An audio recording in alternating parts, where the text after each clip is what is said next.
하나님이 사람들에게 주신 가장 중요한 선물 중에 하나가 성취의 기쁨이라고 할 수가 있습니다.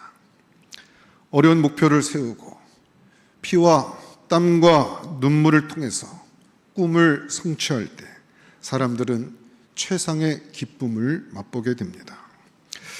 올림픽 선수들이 금메달을 따는 것을 볼 때 우리는 많은 도전을 받습니다. 그들은 목표를 세우고 그 목표를 이루기 위해서 뼈를 깎는 훈련을 합니다.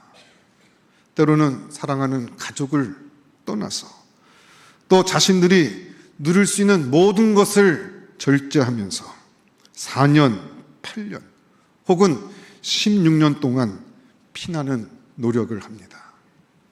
그리고 그 노력의 대가로 메달을 받게 되었을 때 그들은 감격의 눈물을 흘리지 않을 수 없습니다. 오늘 우리가 함께 읽은 본문은 요셉이라고 하는 한 인생의 꿈이 성취되는 순간을 기록하고 있습니다. 그가 어려서부터 꾸었던 꿈이 드디어 성취되었습니다. 요셉이 애굽 나라의 총리가 된 것입니다. 그 꿈이 성취되는 순간 그의 인생의 모든 것은 역전되었고 무엇보다도 지나간 과거의 모든 사건들이 그에게 새롭게 해석되기 시작했습니다.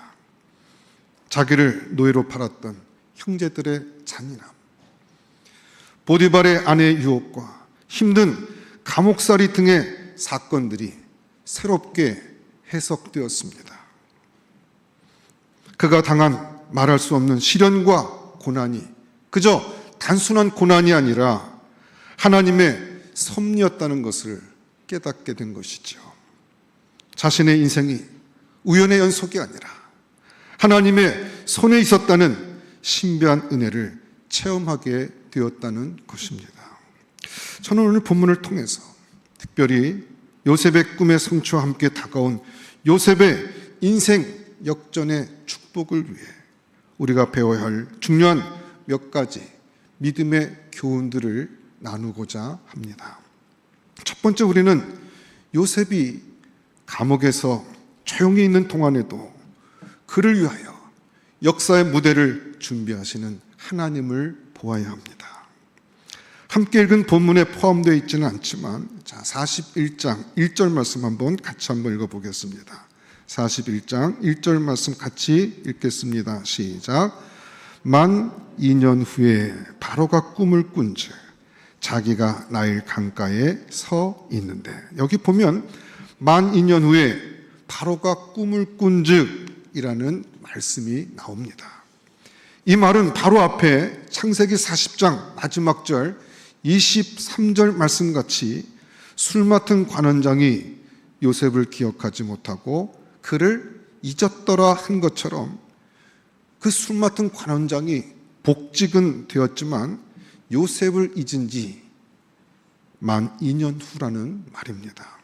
하나님께서 그 술 맡은 관원장의 꿈에 나타나신 지 2년 지난 때에 이번에는 바로의 꿈에 나타나셨습니다.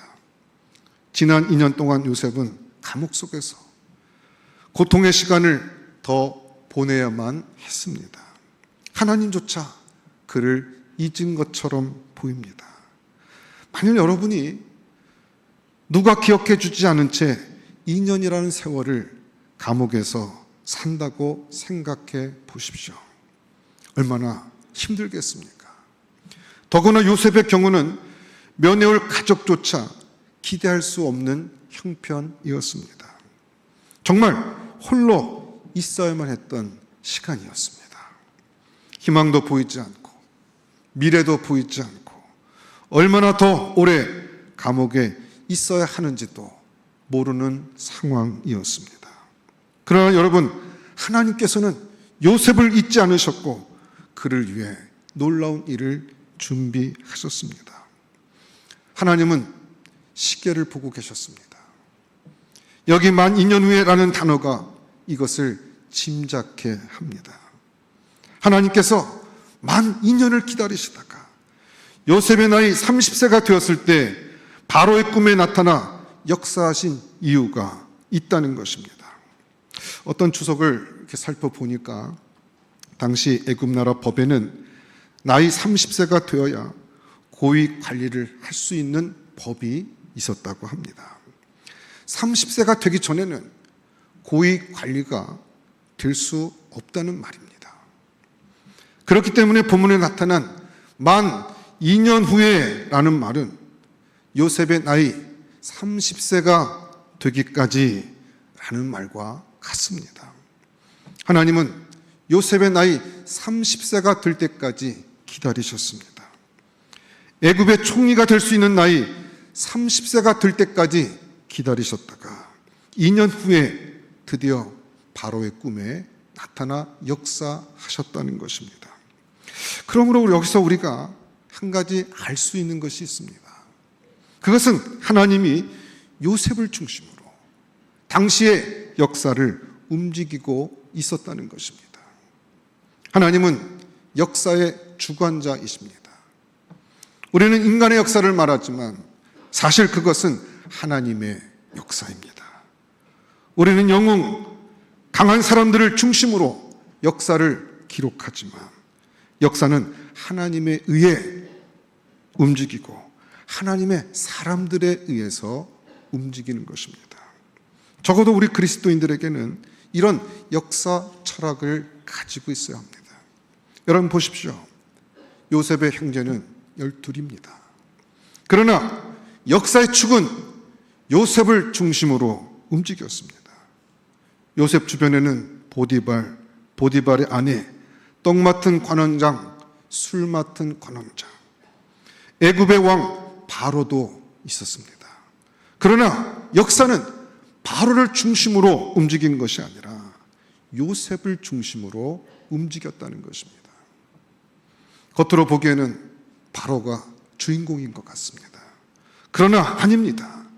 하나님은 바로가 아니라 요셉을 역사의 중심에 세우시고 만 2년을 기다리셨습니다.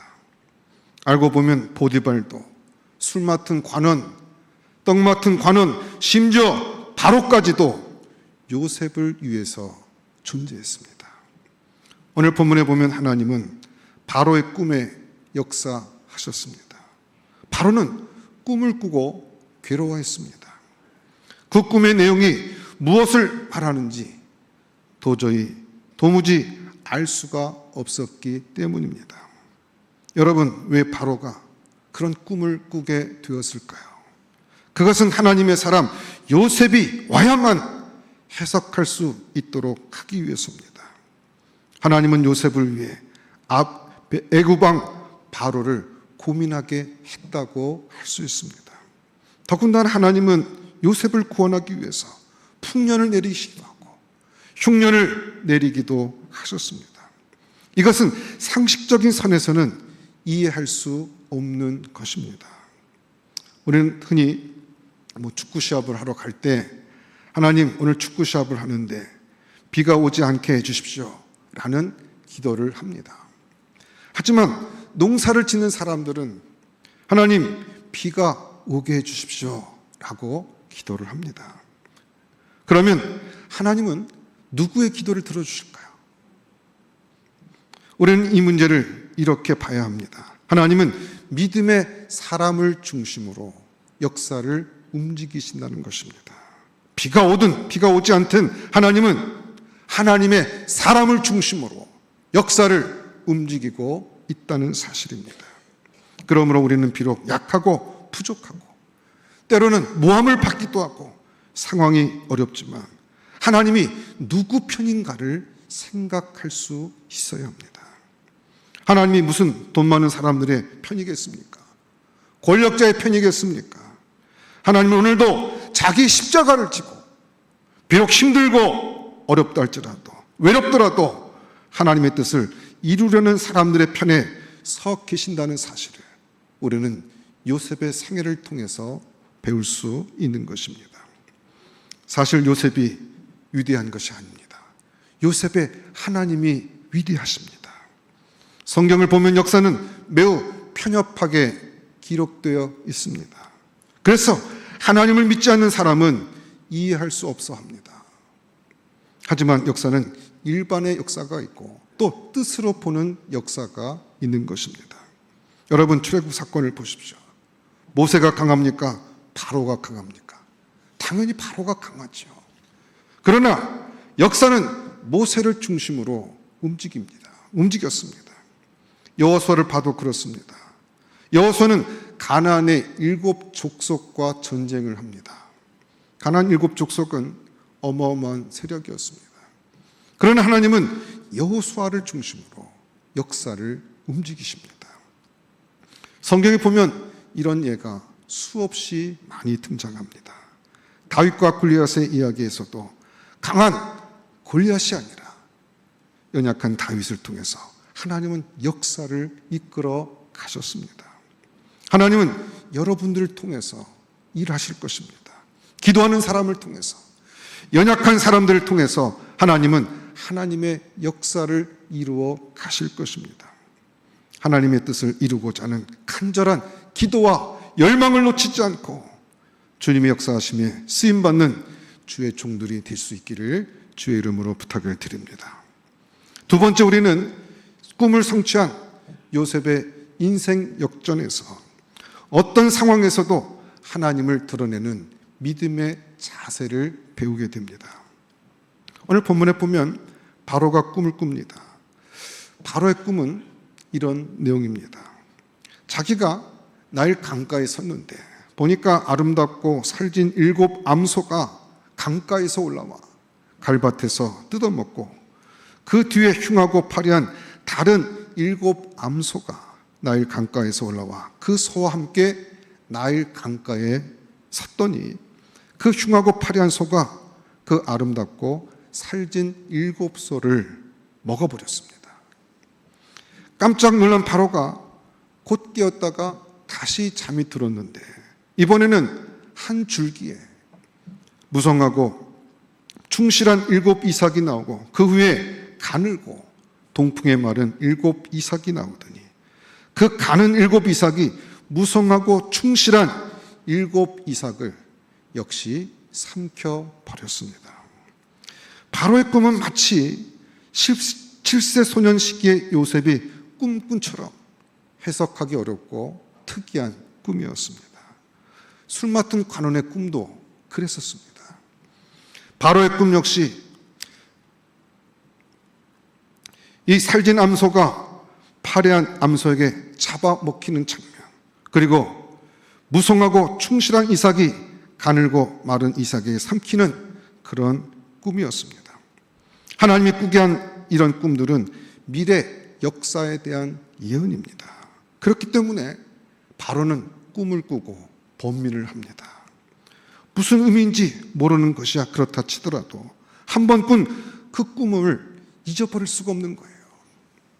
너무나 또렷하게 기억이 나고, 그러나 아무리 생각하고 고민하고 번민해도 그 무슨 뜻인지 알 수는 없고, 그래서 바로는 애굽의 모든 예언하는 사람들과 술객들을 불러 자기가 꾼 꿈을 해석하게 했습니다.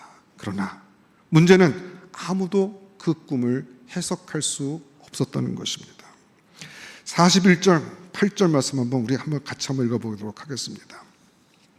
41장 8절 말씀 우리 한번 같이 한 목소리로 읽어보도록 하겠습니다. 시작. 아침에 그의 마음이 번민하여 사람을 보내어 애굽의 점술가와 현인들을 모두 불러 그들에게 그의 꿈을 말하였으나 그것을 바로에게 해석하는 자가 없었더라. 여러분, 그렇습니다. 여기 보면 애굽의 점술가들과 현인들이 이 꿈을 해석할 수가 없었습니다. 왜냐하면 하나님의 꿈이었기 때문입니다. 아무리 세상의 지식이 많고 뛰어난다 하더라도, 아무리 점술에 능해서 용하다는 소리를 들어도 하나님의 꿈을 해석할 수 없었습니다. 하나님의 꿈을 어찌 귀신들이 해석할 수 있겠습니까? 바로의 꿈을 아무도 해석하지 못하게 듣자 2년 만에 술 맡은 관원장이 드디어 요셉을 생각하게 됩니다. 여러분 보십시오. 하나님은 술 맡은 관원장을 2년 후에 사용하셨습니다. 2년 동안 새카맣게 잊어버렸던 요셉을 그가 기억하게 된 것입니다. 2년이 지난 후에 하나님은 이 술 맡은 관원장으로 하여금 바로와 요셉이 만나도록 통로로 사용하신 것입니다. 드디어 바로 왕이 요셉을 찾았습니다. 감옥에 있는 그를 불러냈습니다. 여기 바로 왕이 감옥에 있는 요셉을 불러냈다는 것은 참으로 특별한 것입니다. 일개 외국의 노예가 그 당시 초강대국 애굽의 왕을 만날 수 있는 기회는 사실 이것은 있을 수 없는 일입니다. 바로 역시 요셉을 만날 이유는 하나도 없습니다. 그러나 하나님이 만나게 하시면 만나는 것입니다. 하나님이 하고자 하시면 바로 왕의 꿈속에 들어가서 꿈도 꾸게 하시고 일도 만드시고 기억나지 않는 사람을 기억나게도 하십니다. 여러분 보십시오. 요셉이 드디어 바로 왕 앞에 서게 됩니다. 수염을 깎고 옷도 새로 입습니다. 얼마나 신나는 광경입니까? 우리도 이렇게 될 날이 있을 것입니다. 모든 오해가 풀릴 것입니다. 하나님은 때가 되면 우리 역시 이와 같은 회복의 은혜와 축복을 주실 것입니다. 바로 왕은 요셉에게 부탁을 합니다. 아무도 이 꿈을 해석하는 사람이 없다. 그러나 너는 꿈을 해석한다 하더라. 여러분 이때 이 요셉이 했던 대답을 주목해서 보시기 바랍니다. 16절을 함께 읽어보겠습니다. 16절 같이 읽겠습니다. 시작. 요셉이 바로에게 대답하여 이르되 내가 아니라 하나님께서 바로에게 편안한 대답을 하시리이다. 자, 여기 보시면 요셉은 자신이 꿈을 해석할 수 있다고 말하지 않습니다. 요셉은 꿈은 하나님이 해석하신다라고 말을 합니다. 요셉은 이 결정적인 순간에 자기 자신을 드러내지 않고 하나님을 말하고 있는 것입니다. 모든 영광을 하나님께 돌리고 있습니다. 바로 왕에게 요셉이라고 하는 자신을 심어주는 것이 아니라 하나님을 심어주었습니다. 저는 요셉의 이 자세가 너무 좋습니다. 사람들은 언제나 자기 중심적입니다. 자기를 드러내고 싶어하고 자기를 과시하고 싶어합니다. 좋은 대학을 나왔다는 것을 어떻게든 드러내고 싶어합니다. 큰 아파트에 산다는 것을 자랑하고 싶어하고 자기 아이들이 얼마나 공부를 잘하는지 자기 자신이 얼마나 대단한 사람인가를 드러내고 싶어합니다. 그러나 사랑하는 성도 여러분, 저와 여러분들은 우리 하나님을 자랑하고 우리 주님 예수 그리스도를 드러내는 사람들이 되어야 할 것입니다. 여러분들은 무엇을 자랑하십니까? 요셉은 어떤 상황을 만나든지 하나님을 신뢰하고 하나님을 드러낼 준비가 되어 있었습니다. 그가 노예로 비천해졌을 때도, 감옥이라는 역경 속에서도, 그리고 지금 갑자기 그에게 찾아온 인생의 기회, 바로 왕의 권위 앞에서도 그는 동요하지 않고 하나님을 나타냈습니다. 하나님을 드러냈습니다. 여러분, 하나님은 바로 이와 같은 요셉을 축복하시는 거예요. 요셉의 인생 가운데 그와 같이 역전이 일어날 수 있었던 것은 그는 항상 하나님을 드러내고 하나님 앞에 하나님을 영광을 돌리는 것을 최우선으로 살았던 그의 믿음의 모습이 있었던 것입니다. 하나님 지금도 자신의 마음을 하나님 생각으로 가득 채우고 어떤 상황 가운데서도 하나님을 높여드리는 사람들을 주목해 보고 있는 것입니다. 세 번째, 우리는 본문에서 요셉이 바로의 꿈을 해석했을 뿐만 아니라 애굽의 미래까지 제시해 주었다는 것을 그 사실을 주목해 봐야 합니다. 오늘 본문에 보면 요셉은 바로에게 꿈의 내용을 자세하게 풀어서 설명합니다. 그가 해석했던 꿈의 의미는 이렇습니다. 두 꿈은 한 의미를 가지고 있는 것인데, 7 좋은 암소와 7 좋은 이삭은 7해 풍년을 의미하고, 그 위에 올라온 파리하고 흉한 7소와 동풍에 말라 속이 빈 7 이삭은 7해 흉년을 의미하는데, 처음 7해는 풍년이 있겠지만 후에 7해 흉년이 들게 되면 애굽 땅에 있던 풍년을 다 잊어버리게 되고 이 땅이 기근으로 멸망하게 될 것입니다. 그리고 2번 겹쳐 꿈을 꾼 것은 하나님이 이 일을 정하셨다는 것이고 속히 행할 것입니다. 그런데 요셉은 여기서 그치지 않고 바로에게 이 흉년에 대한 해결책을 제시합니다. 그 자세한 내용이 33절, 34절에 있습니다만, 이렇게 보면 지혜로운 사람을 세워서 칙년에 풍년과 함께 찾아올 7년의 흉년을 대비하라고 제안을 합니다. 우린 여기서 요셉과 애굽의 점술가들과 현인들의 차이를 발견할 수 있습니다. 애굽의 점술가들과 현인들은 물론 꿈도 해석할 수 없었습니다만, 어쩌다가 꿈을 해석할 수 있다고 하더라도 꿈에 대한 해결책을 주지 못합니다. 여러분, 점장이들은 점을 치지만 운명까지 바꿀 수는 없습니다. 용하다는 무당, 잘 본다는 점쟁이들이 과거를 알아맞히고 꿈을 해석한다고 큰 소리 치지만 여러분, 속지 마십시오. 그들에겐 인생에 답이 없습니다. 자신의 운명도 바꾸지 못하는 사람들, 그래서 다 쓰러져가는 집에서 살고 자기 가정 하나 제대로 지키지 못하는 그런 사람들에게 여러분들의 인생을 맡기지 마십시오.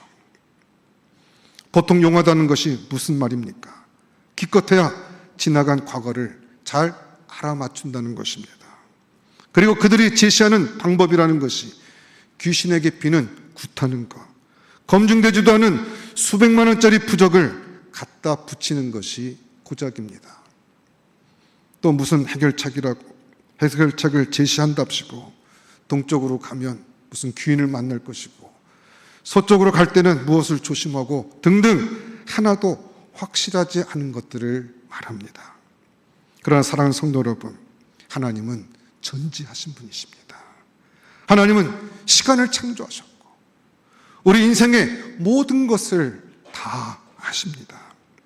하나님은 요셉에게 애굽의 술객들에게 없는 지혜와 또 총명을 주셔서 미래의 일들을 알게 하셨고 그 해결책까지 주게 하셨습니다.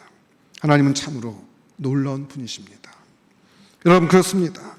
성도들은 미래가 불안해서 점을 치는 사람들이 아닙니다. 사실 기독교 신앙은 점을 칠 이유가 없는 유일한 종교라고 할 수 있습니다. 왜냐하면 하나님이 아예 성도들과 함께 하시기 때문입니다. 지금 우리와 함께 계신 하나님은 한 달 후에도 여전히 우리와 함께 하실 것입니다. 1년 후에도 그리고 10년 후에도 여전히 우리들은 하나님의 자녀요, 하나님은 우리들과 함께 계십니다. 하나님은 이랬다 저랬다 하시는 분이 아닙니다. 하나님은 영원히 동일하신 분이십니다. 적어도 우리는 복음을 소유한 사람들입니다. 십자가에서 인생의 완전한 답을 주신 바로 그 주님이 지금 저와 여러분과 함께 계십니다. 그리고 그분이 부활하셔서 지금도 살아 계십니다. 그리고 하나님 보좌 우편에서 지금도 온 땅을 다스리고 계십니다. 그러므로 우리에게 다른 무엇이 필요한 것이 아닙니다. 주님이면 충분합니다. 예수 한 분이면 다인 것입니다. 그분이 우리와 함께 하시고 그분이 우리 인생을 붙들어 주시면 우리 인생은 문제가 없는 것입니다. 우리가 계속해서 성경을 보면 바로가 그 자리에서 요셉을 총리로 세웠습니다. 바로는 요셉의 꿈 해석과 그가 제시하는 해결책을 듣고는 이렇게 이야기합니다. 이와 같이 하나님의 영에 감동된 사람을 우리가 어찌 찾을 수 있으리요? 여러분 보십시오. 바로는 요셉과 함께하는 하나님을 보았습니다. 요셉이 하나님께 사로잡혀서 하나님의 지혜와 명철로 가득한 것을 보았습니다. 결국 바로는 요셉을 애굽 온 땅을 총리하는 자로 세웠습니다. 정말 극적인 장면이 아닐 수 없습니다. 요셉이 똑똑해서 그렇게 된 것이 아닙니다. 여러분, 똑똑한 사람들은 애굽에도 얼마든지 있습니다. 요셉의 인격이 훌륭해서 그렇게 되었다고 말하지 마십시오. 인격적으로 훌륭한 사람들도 애굽에 많았을 것입니다. 요셉의 꿈이 성취되고 요셉이 애굽의 총리 같은 것은 하나님 때문이었습니다. 요셉이 바로 하나님의 영에 감동된 사람이었기 때문에 바로가 그를 총리로 세운 것입니다. 지금 우리에게는 하나님의 영에 감동된 요셉 같은 사람이 우리에게 필요합니다. 자, 이제 하나님이 요셉의 인생을 어떻게 역전시켜준지를 보십시다. 그동안 요셉은 2번이나 그의 옷을 빼앗겼었습니다. 형제들에게 채색 옷을 빼앗기고 노예 옷을 입었었고, 또 보디발의 집에서는 외투를 빼앗기고 죄수의 옷을 입어야 했습니다. 그런데 하나님께서 이제 요셉에게 채색 옷, 노예 옷, 죄수의 옷은 벗기시고 세마포 옷을 그에게 입히셨습니다. 이것은 놀라운 하나님의 은혜가 아닐 수 없습니다. 하나님을 신뢰하고 하나님을 의지하는 사람 요셉에게 하나님은 이전에 입었던 그 어떤 옷보다, 이전에 빼앗겼던 그 어떤 옷보다 훨씬 더 좋은 옷을 요셉에게 입혀주신 것입니다. 또 요셉은 고난이라고 하는 검정 수레를 타고 애굽에 왔지만 하나님은 요셉에게 고난의 수레 대신 버금 수레에 태워주셨습니다. 버금 수레는 아무나 탈 수 있는 것이 아닙니다. 대통령이 타는 리무진과 같은 것입니다. 그리고 모든 사람이 그 앞에 머리를 숙이게 했습니다. 그리고 바로는 요셉에게 사브낫 바네아라는 이름을 지어주었습니다. 이 사브낫 바네아라는 단어는 애굽어로 그 신이 말한다, 또 생명의 지탱자, 그런 뜻을 갖고 있습니다. 이 단어는 요셉에게 애굽의 생명과 운명을 맡긴다는 뜻이기도 한 것입니다. 사브낫 바네아, 여러분 그렇습니다. 이 말 하나로 요셉의 13년 굴욕의 생활이 끝났습니다. 노예로 끌려온 자가 당시 최강국의 총리로 비참한 죄수에서 영광된 복된 자리로 옮겨졌습니다. 자기 생명 하나 지키기도 힘겨웠던 처지의 사람이 전 애굽인의 생명을 구원하고 그들의 운명을 좌지우지할 수 있는 권력자가 되었습니다. 밑바닥 인생이 높고 귀한 인생이 되었습니다. 요셉의 인생 역전이었습니다. 여러분 그렇습니다. 하나님의 눈은 하나님의 신에 감동된 자들에게 늘 그 시선이 머물러 있고 또 그들을 높이기를 주님은 기뻐하십니다. 믿음 안에서 순복하며 사는 자의 최의 몫은 영광인 것입니다. 하나님께서는 고난을 통해서 성도를 강하게 만드시고 빛나는 영예로 높여주시는 것입니다. 우리가 이 땅에서 믿음을 지키고 어떤 시련을 만나도 흔들리지 않고 주님 그와 같은 믿음으로 살게 될 때 주님은 우리들의 삶이 사브낫 바네아의 삶을 살 수 있도록 하실 것이며 마지막 날 고난과 시련의 옷을 벗기시고 세마포 옷을 우리에게도 입혀주실 것입니다. 그러므로 사랑하는 성도 여러분, 여러분의 인생이 하나님 앞에서 얼마든지 역전될 수 있다는 사실을 믿으시기 바랍니다. 아직 인생의 게임이 끝난 것이 아닙니다. 하나님이 함께 하신다면 우리는 넘어진 그 자리에서 얼마든지 일어날 수 있습니다. 실패한 그 자리에서 다시 한번 인생의 역전과 하나님의 함께 하심을 경험할 수 있는 것입니다. 우리에게 주셨던 하나님의 꿈은 반드시 성취될 것입니다.